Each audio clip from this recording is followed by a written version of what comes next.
இதயத்திற்கு என்ன தேவை சொல்லுங்க பார்க்க. இதயத்திற்கு தேவை ஒன்றே ஒன்றுதான். அதற்கு மகிழ்ச்சி மட்டும்தான் தேவை. எவன் ஒருவன் மகிழ்ச்சி இழக்காமல் இருக்கின்றார்களோ அவன் இதயம் மட்டுமல்ல எல்லா உறுப்புகளும் 100 வருடம் கலந்து இயங்குகின்ற சக்தி. அதற்காகத்தான் இந்த சிம்பிளை காட்டுறேன். இதுல என்ன இருக்கு? இதுல என்ன பாக்குறீங்க? எல்லாரும் என்ன பாக்குறீங்க? இந்த சிரிப்பு மகிழ்ச்சிக்கு விலை கொடுத்து வாங்க போறீங்களா? சரவணா ஸ்டோர்ல போறியோ எல்கேஸ்ல போய் நீ 1 கிலோ மகிழ்ச்சின்னு வாங்க போறீங்களா? மகிழ்ச்சி என்பது உள்ளே தோன்றுகின்ற உணர்வு மட்டும்தான் மகிழ்ச்சி. வெளியிலிருந்து தேட போனால் மகிழ்ச்சி உங்களுக்கு கிடைக்காமல் போய்விடும். அது உங்களுக்கு ஏமாற்றம் ஏக்கம் வந்துவிடும். மகிழ்ச்சி என்பதை உங்கள் உள்ளே உணர்ந்தால் போதும். அதான் அடிக்கடி சொல்றேன், மகிழ்ச்சியுடன் இருக்க வேண்டும். எல்லாருக்கும் ஒரு வேண்டுகோள், அனைவரும் நேராக உட்காருங்கள். இப்பதான் நேராக உட்காருங்களா? எப்பொழுதெல்லாம் அமர்கின்றீர்களோ நேராக அமர்ந்து நீங்கள் நேர்மையாக இருந்து விட்டால் சொக்கலிங்கத்திடம் கட்டாயம் வர வேண்டிய வாய்ப்பே கிடையாது என்பதை பதிவு செய்ய விரும்புகின்றேன். மகிழ்ச்சியுடன் இருக்க வேண்டும் என்றால் மனம் அமைதியாக இருக்க வேண்டும். மனம் அமைதியாக இருக்க வேண்டும் என்றால் தன்னை அறிந்த நிலையில் ஒருவன் இருக்க வேண்டும். எவன் ஒருவன் தன்னை அறிந்த நிலையில் அமைதியான மகிழ்ச்சியுடன் இருந்தால் அவர்கள் எந்த சக்தியும் அழிக்க முடியாது. அதான் எல்லா யூனிவர்சிட்டியிலும் பேசுறேன் சொக்கலிங்க ஐயா. வெற்றி அடைவது மகிழ்ச்சி அல்ல, மகிழ்ச்சியுடன் இருப்பதுதான் வெற்றி என்று உணர்ந்து விட்டால் உங்களை எந்த சக்தியும் அழிக்க முடியாது. நான் கைத்தட்டின்னு சொன்னா நீங்க தானே தட்டுறீங்க. நான் சொல்லுகின்ற கருத்து பிடித்திருந்தால் மகிழ்ச்சியோடு கைத்தட்டுகின்றீர்கள். கைத்தட்டுகின்ற ரகசியத்தை சொல்லுகின்றேன் பாருங்கள். கைத்தட்டும் பொழுது உள்ளங்கையில் எல்லா உறுப்புகளும் பதிவாயிருக்கின்றன. பதிவான உறுப்புகள் கைத்தட்டும் பொழுது அக்குப்ரெஷரால் தூண்டப்படுகிறது. தூண்டப்பட்ட உணர்வுகள் மூளைக்கு எடுத்து சென்று மூளையிலிருந்து எல்லா உறுப்புகளும் சென்றடைந்து அனைத்து உறுப்புகளை 100 வருடம் கடந்து இயங்க வைக்கின்ற சக்தி நீங்கள் பலமாக கைத்தட்டுவதால் மட்டும்தான் உண்டு என்பதை பதிவு செய்ய விரும்புகின்றேன். உயிரினும் தெய்வம் உடல் எனும் ஆலயத்தில் மட்டும்தான் இயங்க முடியும். இந்த ஊ 3 ஊக்களாக பிரித்தேன். நீங்க கூடயே சொல்ல 3 ஊக்களை சொல்றீங்களா? உணர்வு, உணவு, உடற்பயிற்சி. 56 வருடமாக இந்த சொக்கலிங்கம் உலக அளவிற்கு 3 மந்திரங்களாக சொல்லிக் கொண்டிருக்கின்றேன். நீங்கள் அனைவரும் கூடவே சொல்ல வேண்டும். சொல்ல தயாராயிட்டீங்களா? எண்ணுகின்ற எண்ணம் சீராக, உண்ணுகின்ற உணவு சீராக, சீரான உடற்பயிற்சி. இந்த 3 மந்திரங்களை கடைபிடித்து வைத்துக் கொண்டால் அனைத்து டாக்டர்களுக்கு வேலை வாய்ப்பு போய்விடும். அனைத்து ஆஸ்பத்திரிகளை க்ளோஸ் பண்ணிடலாம். மருத்துவ கல்லூரிகளே தேவையில்லை. ஆவதும் ஒரு மனதினால், அவன் அழிவதும் ஒரு மனதினால் மட்டும்தான். அதை அடிக்கடி சொன்னார் பார்த்தீங்களா, கணியன் பொங்கனார். 2600 வருடங்களுக்கு முன்பு தீதும் நன்றும் யாரும் காரணம் இல்லை, நீ தான் மறைவைத்துக் கொள்கின்றாய். நான் வைத்துக் கொள்ளுங்கள். மகிழ்ச்சியை மட்டும் விட்டு கொடுக்காதீர்கள். உணவு தயவு செய்து பசிக்கு மட்டும் சாப்பிடுங்கள். ஓசில கொடுத்தாலும் ருசிக்கு சாப்பிடக்கூடாது. ருசிக்கு சாப்பிட்டால் சொக்கலிங்கத்திடம் வருவதை நீங்கள் தவிர்க்கவே முடியாது. தயவு செய்து ஆயுளை குறைத்து உங்கள் ஆயுளை கூட்டிக் கொள்ளுங்கள். ஒரு கேள்வி கேட்க வேண்டும். இந்த நிறைய நட்ஸ்ல இருக்கு பார்த்திருக்கீங்களா? முந்திரி பருப்பு, பாதாம் பருப்பு, நட்ஸ் சொல்லுங்க. எந்த நட்ஸில் கொலஸ்ட்ரால் அதிகமா இருக்குது? என் சகோதரியை கேட்கிறேன். முந்திரி பருப்பு, பிஸ்தா, பாதாம் பருப்பு, எந்த நட்ஸில் கொலஸ்ட்ரால் இருக்கின்றது நினைக்கின்றீர்கள்? ஒன்றை குறித்து வைத்துக் கொள்ளுங்கள் சகோதர சகோதரிகளே. எந்த நட்ஸிலையும் கொலஸ்ட்ரால் கிடையாது. ஏனெனில் தாவரத்தில் இருந்து வருகின்ற உணவிற்கு தாவரத்திற்கு கொலஸ்ட்ரால் தேவையில்லை. எந்த உணவு எடுத்துக்க கொலஸ்ட்ரால் என்பது அனிமல் ஃபுட் மட்டும்தான். நெய் என்பது நம்ம எல்லா வீட்லயும் நினைச்சிட்டு இருக்கீங்க. நெய் என்பது அது நான் வெஜிடேரியன் தான். கொலஸ்ட்ரால் ரொம்ப அதிகமா இருக்கு. எந்த ஆயிலும் நீங்கள் வெளியில் வைத்து உரையாது இருக்கின்றதோ அந்த ஆயிலை சாப்பிடலாம். எந்த ஆயில் தெரியுமா? அரிசி தவிட்ட எண்ணெய், நல்லெண்ணெய், சூரியகாந்தி எண்ணெய். இந்த எண்ணெயில சாப்பிடும்போது கொலஸ்ட்ரால் கூடாது. அதை அடிக்கடி சொல்ற, தயவு செய்து ஆயிலை குறைத்து உங்கள் ஆயிலை கூட்டிக் கொள்ளுங்கள். அதுல மாற்று கருத்து இல்லை. உடற்பயிற்சி இன்றியமையாமல் ஆக்கிக் கொள்ள வேண்டும். தினந்தோறும் ஏரோபிக் எக்ஸசைஸ்னா நடத்தல், நீந்துதல், ஓடுதல், சைக்கிள் ஓட்டுதல் எதுனாலும் பண்ணலாம். ஆனால் நிறைய பேர் ஜிம்ல போய் இறந்துறாங்க. பார்த்திருக்கீங்களா? சமீபத்தில் மாணவி ரொம்ப ஸ்மார்ட்டா இருப்பாங்க, 23 வயசு, ஜிம்ல போய் இறந்துட்டாங்க. அந்த ஜிம்மில் போகும்போது இறப்பதற்கு காரணம் என்ன தெரியுமா? அதுல ஆத்திரம், வேகம். அந்த எக்ஸசைஸ் என்டார்பின் கொடுப்பதற்கு பதில் அடியில் சுரக்க வைத்தால் அந்த ரத்த குழாயில் ரத்தம் உறைந்து 20 to 25 வயதில் இறந்து விடுகிறார்கள். செய்யும் பொழுதே அனைத்திலும் நீங்கள் மகிழ்ச்சி அடைய வேண்டும். மகிழ்ச்சியில நீங்க விட்டுட்டீங்கன்னா நீங்க உன்னை இழந்துருவீங்க. ஞாபகம் வைத்துக் கொள்ளுங்கள். இன்றும் நான் இதே துறையில் தலைவராக இருக்கின்றேன். 9 மாடி செல்வதற்கு இந்த சொக்கலிங்கம் ஒரு முறை கூட லிப்டை பயன்படுத்தியது கிடையாது. உடனே நான் அவருக்கு மூச்சே வாங்குது. அதுக்காக உடனே டக்குன்னு பண்ணி லிப்ட்ல போயிடாதுங்க. லிப்ட்ல படிக்கட்ட 3வது படிக்கட்டு போகும்போது உங்களுக்கு ஹார்ட் அட்டாக் வந்து. நான் சின்ன வயசுல பழக்கம் பண்ணிக்கிட்டு உடற்பயிற்சி இன்றைய மேல ஆக்கி கொள்ளுங்க. புதுசா லிப்ட் மேன் வந்தான் சரவணன் ஐயா.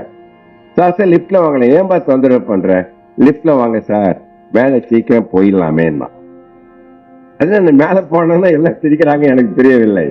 மேல சீக்கிரம் போகக்கூடாது என்பதற்காகத்தான் உடற்பயிற்சியும் உணவையும் நான் சீராக வைத்துக் கொள்ள வேண்டும்.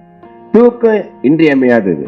இந்த 56 வருடமாக இந்த சொக்கலிங்கம் ஒரு நோயாளிக்கு கூட தூக்க மாத்திரை கொடுத்ததில்லை. தூக்கம் வர வேண்டும் என்றால் மனிதன் துக்கத்தில் இருக்கக்கூடாது. தூங்கும் பொழுது 2 நிமிடம் தியானம் பண்ணுங்க. 7 நிமிடத்தில் தூங்க வேண்டும். 7 மணி நேரம் நீங்கள் ஆழ்ந்த தூங்கம் பண்ணாதான் அடுத்த நாள் மறுபடியும் 16 மணி நேரம் உங்க இதயம் உறுப்புகள் அனைவரும் உங்களை இயக்குவதற்கு தயாராக கொள்வதற்கு தூக்கம் மிக மிக முக்கியம். அதான் இதெல்லாம் நீங்க கட்டாயம் கடைபிடிக்க வேண்டும். உடற்பயிற்சி இன்றியமையாதது. உணவு முறை மிக முக்கியம்.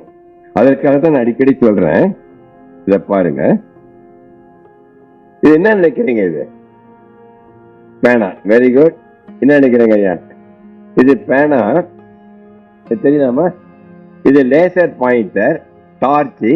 இது பாயிண்டர் யூஸ் பண்ணலாம். இதை பயன்படுத்துவதற்கு காரணம், இந்த முனை என்பது கருவறை, இந்த முனை என்பது கல்லறை. இந்த இடையிலே இருக்கின்ற வாழ்க்கை தான் நம் வாழ்க்கை. அது நம் கையில், நம்பிக்கையில், தன்னம்பிக்கையில், மூட நம்பிக்கை அற்று வாழும் பொழுதுதான் இந்த கோட்டை நீங்கள் கூட்டிக் கொண்டே போக முடியும். இல்லை சொக்கலிங்க இந்த வேதாந்தம் பேச அதை கடைபிடிக்க மாட்டேன் என்றால் அதை குறைத்துக் கொண்டு 20-25 இறந்து விடுவீர்கள். அதுல மாற்று கருத்து இல்லை. உங்களை காப்பாற்ற இடைவெளியை கூட்டுவதற்கு அனைத்து அதை அடிக்கடி சொல்றேன். இதயமும் கை அளவுதான். இதயம் ஒரு நிமிடத்திற்கு 72 முறை, ஒரு நாளைக்கு 1,00,000 முறை, 80, 90, 100 வருடம் கடந்தும் ஓய்வில்லாமல் உழைக்க காத்து கொண்டிருக்கின்ற இதயத்தை நீங்கள் அடித்து நொறுக்கி இதை நிறுத்திடாதீங்க. அதுக்கு இதயமாய் அதான் எதுலையும் மகிழ்ச்சி அடைந்தால் இதயத்துக்கு ஒன்றுமே வேண்டாம். மகிழ்ச்சி என்ற உணர்வில் என்டார்பின் என்ற ஹார்மோன் சுரந்து விடும். டென்ஷன் ஆனீங்கன்னா அட்ரினல் கூடிவிடும். என்டார்பின் என்பது என்ன தெரியுமா? மார்பின் நிறைய பேர் அடிக்ட் ஆகிறாங்களே, குழந்தைங்களா பார்த்துருக்கீங்களா? அந்த மார்பின் அடிக்ட் ஆனது இன்ஜெக்ஷன் போட்டால் உங்களுடைய எல்லா உறுப்புகளையும் சீரழித்து விடும். அந்த என்டார்பின் என்பது உடம்பில் சுரக்கின்ற மார்பின். அது உங்களை 100 வருடம் கடந்து இயங்க வைக்கின்றது. அதற்கு ஒண்ணு செய்ய வேண்டாம். நீங்கள் மகிழ்ச்சியாக இருந்தால் போதும், என்டார்பின் சுரந்து கொண்டே இருக்கும். அது ஒன்றுதான் உங்களை காப்பாற்ற முடியும். சோ ஒரு கேள்வியை கேட்கணும்னு நினைக்கிறேன். சொர்க்கம் நரகம் உண்மையா இல்லையா? உண்டா இல்லையா? யாருமே சொல்ல மாட்டேறீங்க. நீங்க ரொம்ப அறிவாளிகள், ரொம்ப அதிகமா சொக்கலீங்க. உண்டு இல்லையா? சரி, என் பேச்சு நீங்கள் கேட்டு ரசித்துக் கொண்டிருக்கின்றீர்கள். ரசிக்கின்ற வரை நீங்கள் சொர்க்கத்தில் இருக்கின்றீர்கள். என் பேச்சு கேட்க பிடிக்கவில்லை என்றால் அந்த நொடியில் நீங்கள் நரகத்தில் போய்விடுவீர்கள். சொர்க்கமோ நரகமோ அந்த நொடியில் நீங்க வாழ்கின்ற வாழ்க்கை முறைதான். சொர்க்கத்தில் இருந்தால் என்டார்பின், நரகத்தில் இருந்த அட்ரினலின் உன்னை வாழ வைப்பதற்கு ஒன்று கொள்வதற்காக. ஞாபகம் வைத்துக் கொள்ள மாற்று கருத்தில்லை. என்னது வானவில். இதை பார்த்து ரசிக்காத உலகத்தில் இருக்க முடியாது. கண் தெரியாத கூட விஷன் மூலம் இதை பார்த்து அதை ரசிப்பாங்க. வானவில் தோன்றி மறைந்து விடும். நம் அனைவரும் தோன்றி மறைவோம். வானவில கிட்ட போனா பார்க்க முடியாது. வானவில கிட்ட போனா தொடவும் முடியாது. உங்கள் வாழ்க்கையை நீங்கள் வெளியிலிருந்து பார்க்க கற்றுக்கொள்ளுங்கள். உங்கள் வாழ்க்கையை உள்ளே போனால் உங்களை அழித்துக் கொண்டு விடும். Be an observer for your life. Don't go into the life itself. அதான் வாழ்க்கை. வானவில் இருக்கின்ற 7 நிறங்களை எண்ணங்களாக மாற்றிக் கொள்ளுங்கள். அது என்ன சொல்லட்டுமா? கூட சொல்றீங்களா? அமைதி, அன்பு, அறிவு, ஆற்றல், அடக்கம், அரவணைப்பு, ஆதரவு என்ற எண்ணங்களுடன் வளைந்து கொடுக்கின்ற பக்குவம் வந்துவிட்டால் உங்கள் வாழ்க்கை வானவில்லாக மாறிவிடும். சரி, இந்த வானவில் இருக்கின்ற நிறங்கள் காய்கறி பழங்களின் தோலில் தான் இருக்கின்றன. பிப்பிகாய் பேரெல்லாம் தெரியும். அந்த காய்கறி பழங்களை தயவு செய்து தோலுடன் சாப்பிடுங்கள். தோலை சீவிட்டு ஆட்டு மாட்டுக்கு போட்டு அவைகள் புஷியாக இருக்கின்றன, உள்ளே சாப்பிடுகிற சொக்கலிங்கத்தை வந்துடுறான். ஒரு டிவியில ஒரு பெண்மணி கேட்டா, பிரசிடென்சி காலேஜ், சார் பலாப்பழம் எப்படி தான் சாப்பிடுறது, எந்த பழம் எப்படி சாப்பிடுமோ அப்படிங்களேன். வானவில் இருக்கின்ற 7 நிறங்களை ஒன்று ஏரோபிக் எக்ஸசைஸ் நடத்தல் ஏதாவது, இரண்டாவது உங்கள் வாழ்க்கையை தவமாக நினைத்த பிறவியை வாழ்க்கையை நீங்கள் தவத்தில் வாழ வேண்டும். சொக்கலிங்க மெடிடேஷன் பண்றதில்ல. என்னடா இப்போ வாரம் பேசிட்டு இருக்க டிவியில மெடிடேஷன் பண்ணேன்னு சொக்கலிங்க ஆச்சரியமா கேட்கலாம். சொக்கலிங்கம் நிறைய பேர் 20 நிமிடம் மெடிடேட் பண்ணி 21 நிமிடம் அனிமலாவே மாறிடுறாங்க. பட் சொக்கலிங்கம் என் வாழ்க்கையை ஒரு தவமாக நினைத்து வாழ்ந்து கொண்டு இருப்பதால் தான் நான் என் உடல்நலத்தை பார்த்து கொண்டு இருக்கின்றேன். ஸோ இது மூன்றும் பாருங்களேன், உணர்வு, உணவு, உடற்பயிற்சி.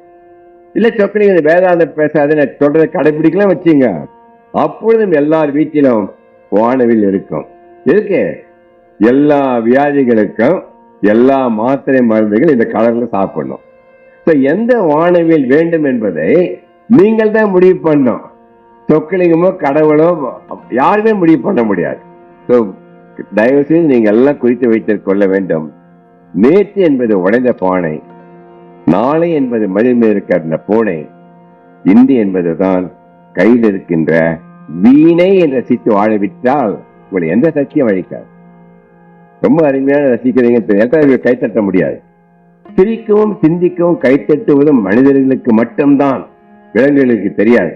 அதான் 6 அறிவு படைத்த மனிதன். அதை நாம் பகுத்தறிவு என்ற 7வது அறிவை வைத்து நல்லதை கெட்டதை பாகுபடுத்தி அறிந்து நீங்கள் தடுத்து விட வேண்டும். வேண்டாதது அமைதியா இருக்க வேண்டும் என்ற ஒரு சின்ன டிப் கொடுக்குறேன். ஐயாவோட பேசினார், கோவில்ல நிறைய பேர் வேலை இழந்து விட்டது, பணம் இழந்து விட்டது, உயிர் போய்விட்டது. மாற்ற முடியாது என்றால் ஏற்றுக்கொள்ளுகின்ற சக்தி வேண்டும். மாற்ற முடியும் என்றால் மாற்றுகின்ற சக்தி நீங்கள் பெற வேண்டும். இது ரெண்டும் பாகுபடுத்தி அறிவதுதான் ஞானம். அதுல ஒரு கன்ஃபியூஷன் ஆயிடுச்சு வச்சுங்க, உங்களை அழித்து கொண்டு விடும். அந்த கால்குலேட்டர் இருக்குது இல்லைங்க, அது வாழ்க்கையின் தத்துவத்தை நான் சொல்ல விரும்புகின்றேன். என்ன தெரியும் வாழ்க்கையின் தத்துவம்? அது கால்குலேட்டர்ல சிம்பிள்லாம் இருக்குது இல்ல, அதான் வாழ்க்கை.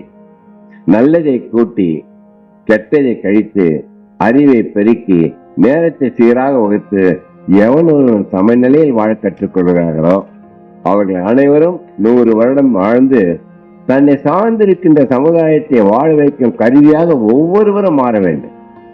அதற்காக தான் சொல்லுகிறேன், please avoid worry hurry curry to get buried என்று சொல்லி ஒரு சின்ன கேள்வியுடன் நான் முடிக்க விரும்புகின்றேன். எங்க பாட்டி ஒரு கேள்வி கேட்டாங்க, கிருஷ்ணன். ஆமைக்கும் முயலுக்கும் போட்டி வச்சாங்க, எது ஜெயிச்சது கடைசியா? ஆமை. எங்க பாட்டி கிட்ட சொன்னேன், இவர் அயோகதனமா இருந்தது, 2 ஆமைக்கவை 2 முயலுக்கவை. நான் சொல்லுகிறேன், 2மே ஜெயிக்கும், ஒன்றுதான் தோற்கும். முயலாமை தான் தோற்குமே தவிர முயலும் ஆமையும் கட்டாயம் வெற்றி படம் என்பதை மாற்று கருத்தில் என்று சொல்லி நாம் முயற்சி செய்து கொண்டே இருக்க வேண்டும் வாழ்க்கையில். இது உங்கள் நலம் கருதி